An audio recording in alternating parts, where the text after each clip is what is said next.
এই কাপড় ডাইং করতে যেয়ে আজকে নতুন এক বিপদের শিকার হলাম। অবশ্য বিপদ থেকেই অভিজ্ঞতা বাড়ে, তাই না? এই যে দেখেন আমি কাপড়টা দিয়ে দিয়েছি সাসলেক কাঠি।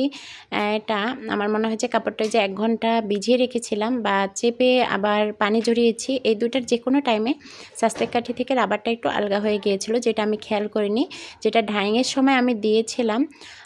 তো এই দেওয়া অবস্থায় কিছু হয় না, যখন আমি এটা উল্টাতে গিয়েছি তখন সাসলেক কাঠিটা বের হয়ে বাইরে ছিটকে পড়ে আমার পুরো চুলার আশপাশের জায়গাগুলো রং ছিটকে কী অবস্থা যে হয়েছে, এই টাইমটাতেই এই দুর্ঘটনাটা ঘটছে। পরে আমি খুব সাহস নিয়ে আমি তাড়াতাড়ি গরম পানিতে হাত দিয়েই আমি এটাকে রাবার দিয়ে দ্রুত পেঁচিয়ে দিয়েছি, না হয় ডিজাইনটা নষ্ট হয়ে যাবে। অবশ্য শুক্রিয়া যে আমার ডিজাইনটা কিন্তু ঠিক ছিল, তেমন অসুবিধা হয়নি। তো এই যে বিপদ হলো, বিপদ থেকে আমি আসলে অনেক অভিজ্ঞতা পেলাম যে পরবর্তীতে আমি যখন ডাইং করব কাপড় বিছানোর পরেও একটু খেয়াল রাখবো ডিজাইনগুলো। আপনাদেরকেও বিষয়টা একটু জানিয়ে দিলাম যাতে সতর্ক থাকতে পারেন।